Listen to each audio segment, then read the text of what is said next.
They told us to enter into the boot, but it could not close, it jammed.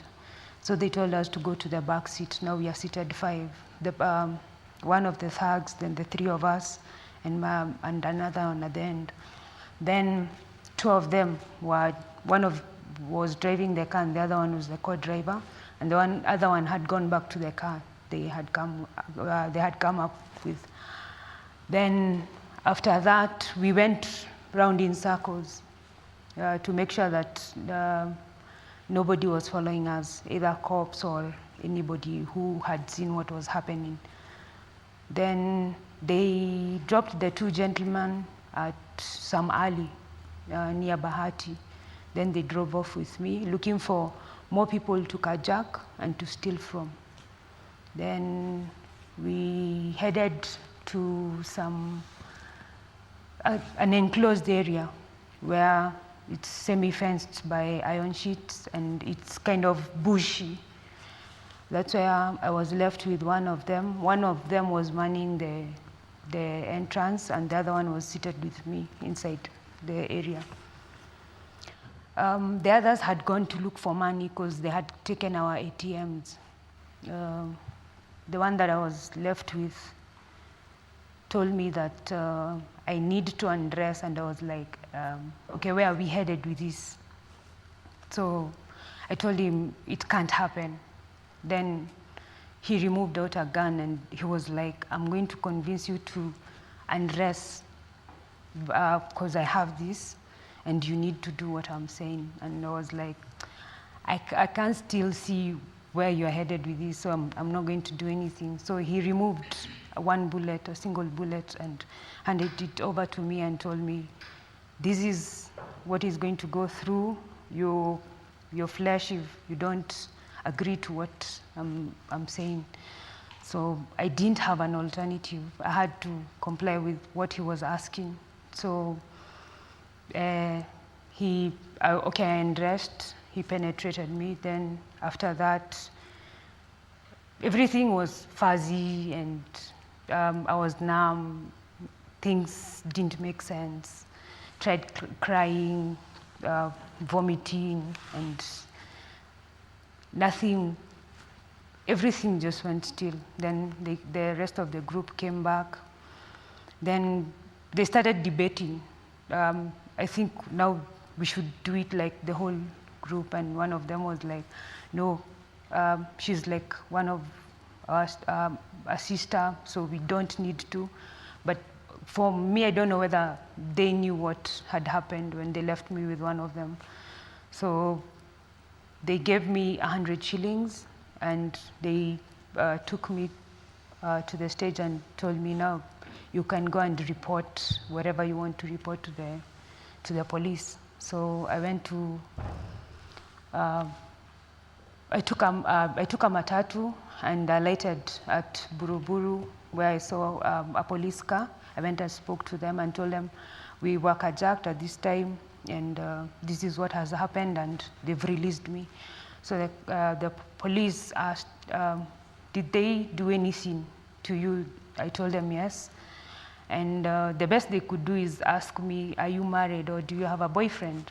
And I said yes, and they were like, don't tell him because he might leave you, opt to leave you because yeah, what you've gone through. So we went back to where the car was. They just looked at what was missing, like the battery, the mats. They had taken all that stuff with them. Then we went to Makongeni police station where we recorded a statement, but it did not capture the rape. The statement didn't capture the rape? Yeah, it did not capture. It was, what they wrote was robbery with violence. That's what they wrote. Then after that, they didn't even have the courtesy of taking me to hospital. They told me, unaenda wapi? So I was like, all I know is that I'm supposed to go to hospital, but for now, the way I'm feeling, I need to go just home and take a shower, and which I'm not supposed to do or was not supposed to do.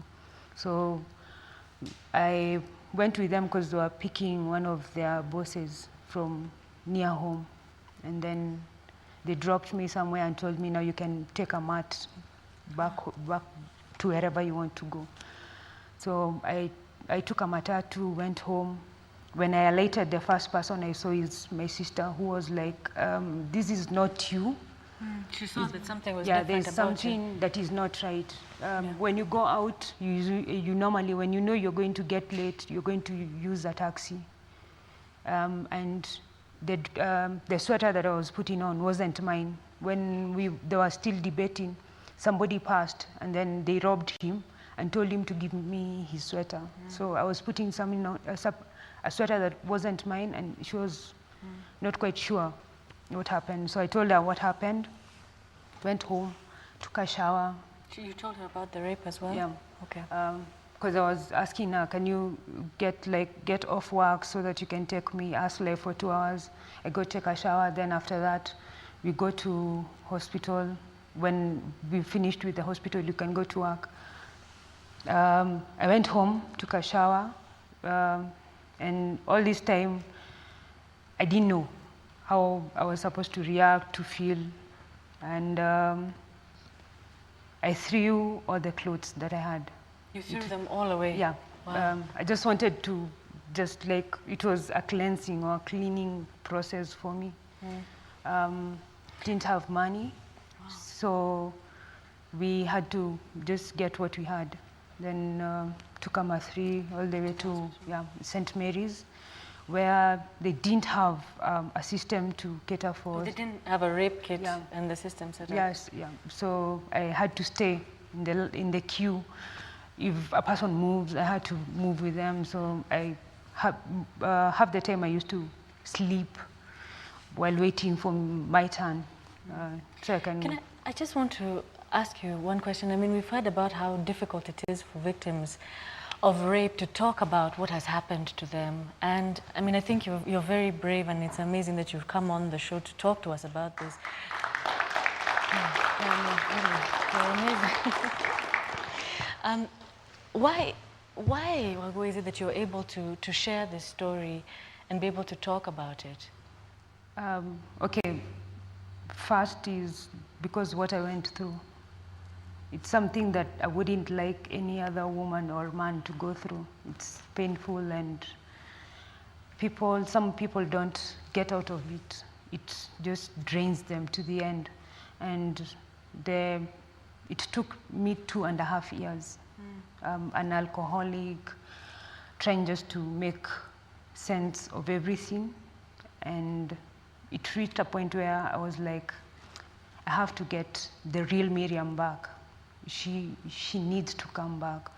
So I decided to go for some counseling classes. That's when I got to know that actually when you go for counseling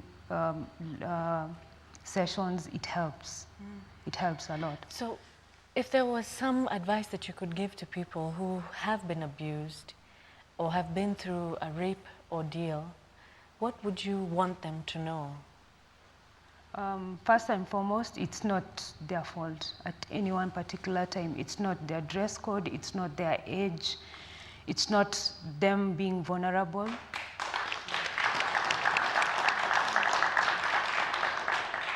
The perpetrator is the one who's messed up.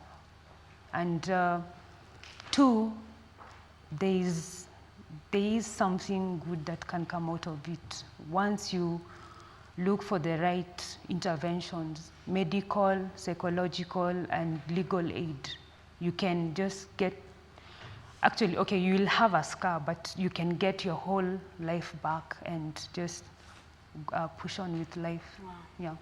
Thank you so much. Oh, I'm so grateful to just hug you. Really. Okay, thank you so much, all of you, for joining us to talk about this very so serious subject. And I think we've given everybody here and everybody at home a lot to think about. And that brings us to the end of our show today. And if you're being abused or you know someone who is being abused, please call the numbers appearing on your screen for help. or if somebody confides in you that they are being abused, take it very seriously because it takes enormous courage to come forward.